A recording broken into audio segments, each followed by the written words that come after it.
Hi everyone, Tasha with Stardust Gold Crochet. So today's tutorial is going to be how to crochet a bee. These little cute bees, this tutorial is going to go pretty fast, so feel free to pause the video. I wanted to show you how to make your own bee. Be creative! So it goes over how to do the increases up to this point, and then the decreases, how to add your eyes, and also how to add the little smile and create the cute little wings. All right, so grab your hook and your yarn and let's get started on making these cute little bees. Hi everyone, Tasha with Stardust Gold Crochet. Welcome to my channel. Today's tutorial will be how to crochet a bee. These bees are super cute. If you haven't subscribed, please do and hit the bell button. So what you'll need to start is 3 skeins of Parfait Chunky yarn in yellow, black, and white, a 4.5mm crochet hook, scissors, darning needle, stitch marker, and plastic safety eyes. Okay, to start we're going to do a magic circle. If you're not familiar with these, I'll put a link in the description down below so you can learn how to do one in your own time. They're very easy to do. There's so many different ways to do them. They make it easy so that you can pull your circle tight when you're finished with your single crochet stitches. So for round 1 we're going to do 6 single crochets, and I recommend doing them kind of loose because we're using a small hook. So after you complete them, pull your ring tight, grab your stitch marker because we're going to mark the first stitch of each round. In round 2 we're going to single crochet 2 into each stitch, which will give us 12 stitches total around, and I'm going to mark the first stitch of my round with a stitch marker so I don't lose my place. So we're going to do 1, 2 in each stitch and work that around. You can pause the video at any time you'd like. Remember to count your stitches. So I should have 12 on this round. So we're working up round 3 now. We're going to remove the stitch marker, do our first single crochet, and then add our stitch marker back to that first stitch. That's really the only hard part about this pattern, is moving that stitch marker. Round 3 we're going to single crochet in the next, and then do a single crochet increase in the next stitch. So that's 2 in the same stitch. And again we're going to move our stitch marker up for round 4, and then you should have 18 stitches on round 3.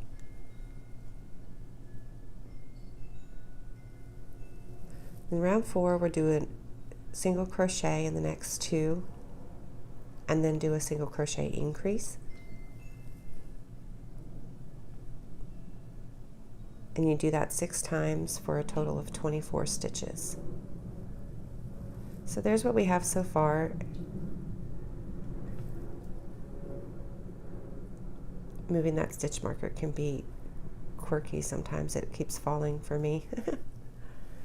For round 5 was single crochet into the next 3 stitches, and then do a single crochet increase in the stitch after that.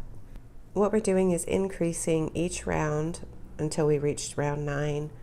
And for round 6 we're going to single crochet into the next 4 stitches and then do an increase in the one after that. And you'll see a pattern there how we increase each round. Feel free to pause the video anytime you'd like to catch up. In round 7 we do a single crochet in the next 5 and then increase in the next. Keep moving your stitch marker up so that you can keep track of your rounds, and make sure you count your stitches at the end of each round. The written pattern's on my blog if you have trouble with anything, and I'll put the stitch counts for the rounds in the description below. So round 8 we do single crochet in the next 6 and then single crochet increase in the next stitch after that. And you repeat that 6 times for a total of 48 stitches. So keep working your round 8, and then we're going to work up to round 9, which is rounds 9 through 12 will be the same number of stitches in each and 1 single crochet in each stitch.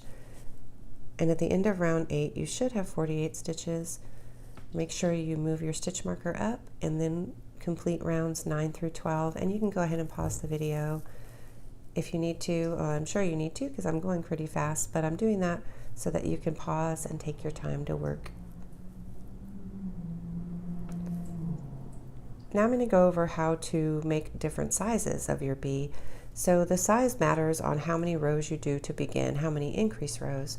So if you want to make your bee smaller, all you need to do is stop your increases at a certain row. So say you want a 3-inch bee, you can stop your rows at row 5 and then just start using your regular single crochets without increasing, and then once you reach a certain level you'll start to decrease your rows. So you can see these two bees are different sizes.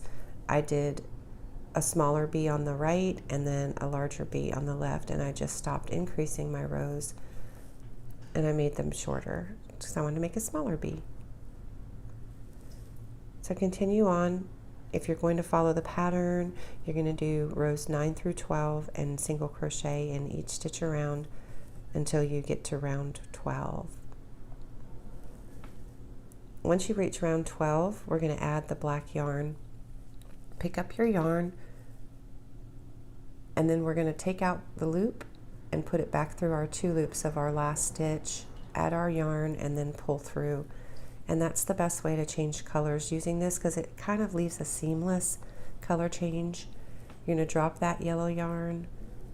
We're going to take our stitch marker out, do our first single crochet stitch of our new round with our black yarn, and then reinsert that stitch marker so we don't lose our place again. And pull those tight, and then we'll work rounds 13 to 15, doing a single crochet in each round. It ends up going pretty fast. Once you start, I was surprised at how fast this bee finishes.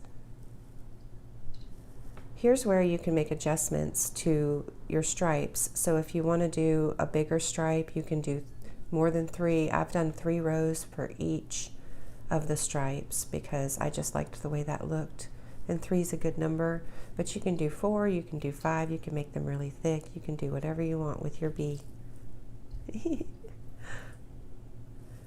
So I'm speeding that up a little bit, and then we're going to work rounds 16 to 18 in yellow, 19 to 21 in black, and then 22 to 24 back with the yellow yarn. So work those rounds up, and you can pause the video, and then I'm going to show you how to carry these colors. So carrying up your unworked yarn while you're doing it, switching out the colors, is you're going to take it out of your loop again, go back through your 2, drop the color you're working with over to the right, pick up the color that you're about to use, and then pull it through to change the color, just like we did before, which makes it a lot easier. And you can see that it has a seamless join there. Much better. I've tried it a few different ways and it just didn't look right. That's the way I found looked the best. And then pull your tails tight and start your next round. So that's how you change colors and how you carry up the yarn, which makes it a lot easier than cutting it and then weaving it in tails or tying off the ends. So I just finished round 21, and I'm going to bring up my yellow yarn and work round 22, 23, and 24 using my yellow yarn. So here's where you can make a choice. You can continue on doing 3 more rows of the yellow to create a longer bee, or you can start your decrease rounds and make a smaller bee, which is what I did. You were working from the tail to the tip, so the tail to the front of the head. So we increased, and then we'll start decreasing. But you can start decreasing at any row if you want to make your bee smaller or shorter or have a flatter face. Is kind of what I did. So this is what I have so far. And then we're going to show you how to do decrease rounds. So here's my decrease rounds. I went ahead and finished rounds 22 to 24 in yellow. Round 25, I'm going to do a single crochet in the next 6 stitches and then do a single crochet decrease. If you're not familiar with a decrease, this is how you do it. You insert your hook, pull up your yarn, insert your hook into the next stitch and pull up, Then yarn over and pull through all 3 loops on your hook, and you just did a single crochet decrease. So keep working around. We're going to do 6 single crochet and then do a single crochet decrease. Here's a decrease coming up, and we're going to do a pull up, insert in the next, pull up, yarn over, and pull through all 3.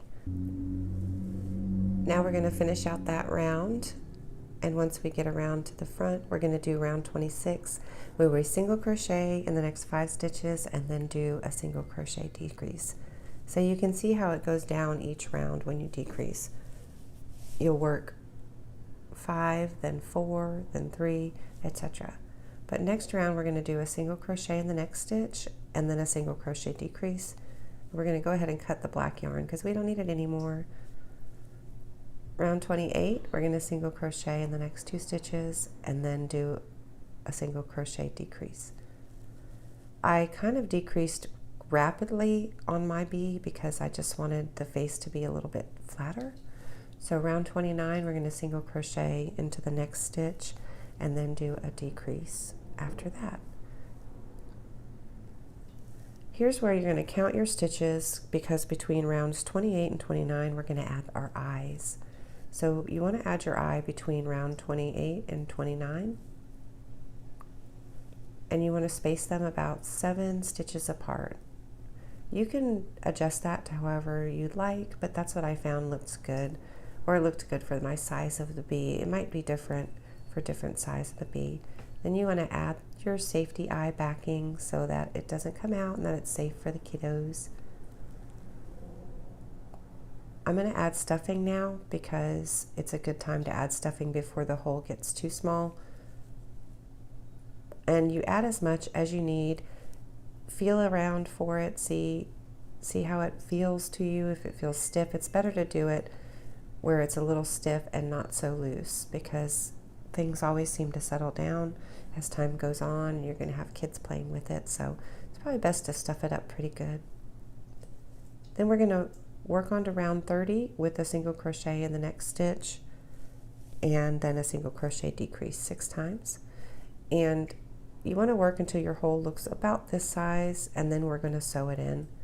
So round 31, you're going to single crochet decrease just as many times as you need to get your hole to a point where you're going to sew it up and close it. So grab your darning needle, thread it, and then we're just going to work through each stitch around until it closes up, and you'll see that it closes up pretty fast. I just went in and out through each stitch.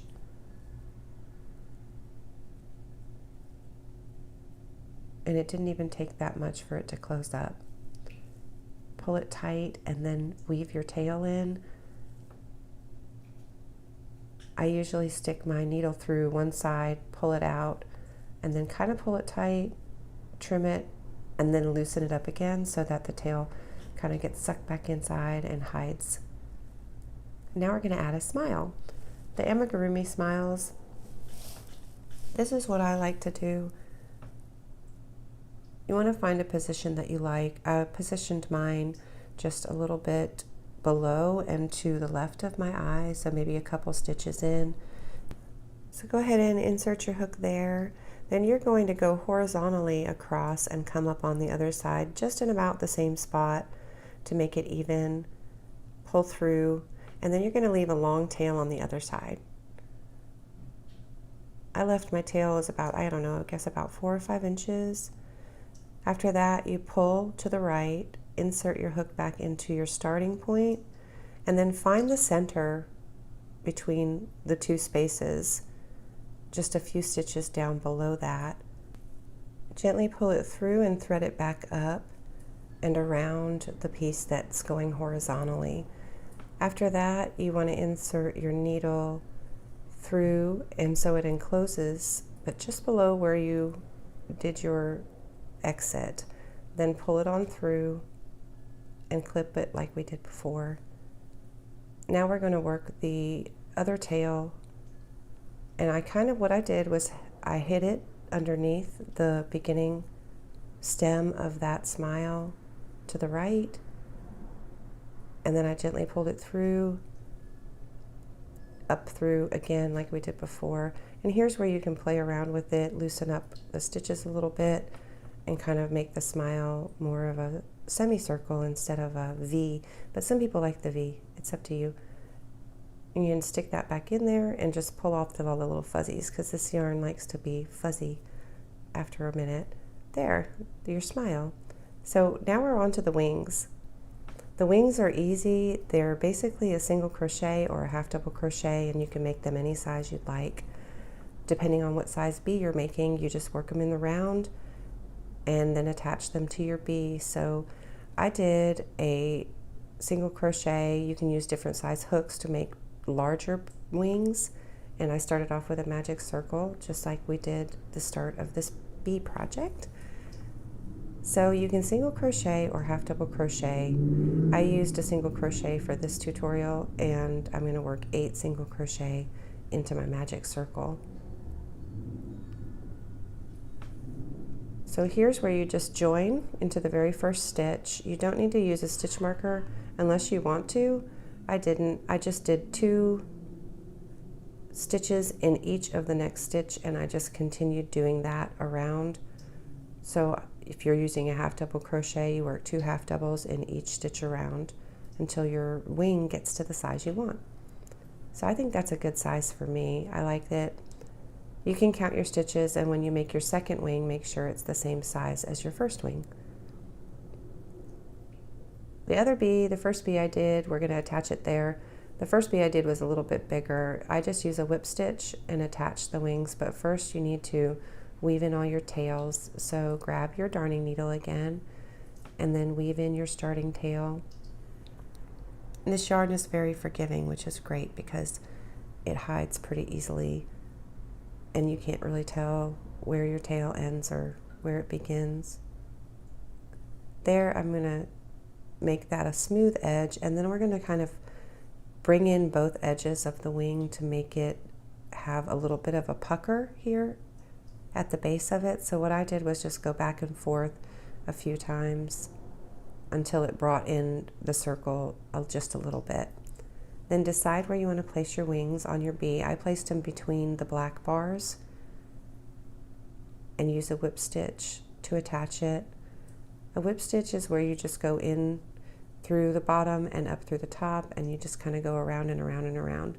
You want to make it really secure. And the whip stitch is nice because you can't really see where you're attaching it. It makes a pretty good line if you go in underneath your stitch. Then weave in your tail and cut it, and you're good to go.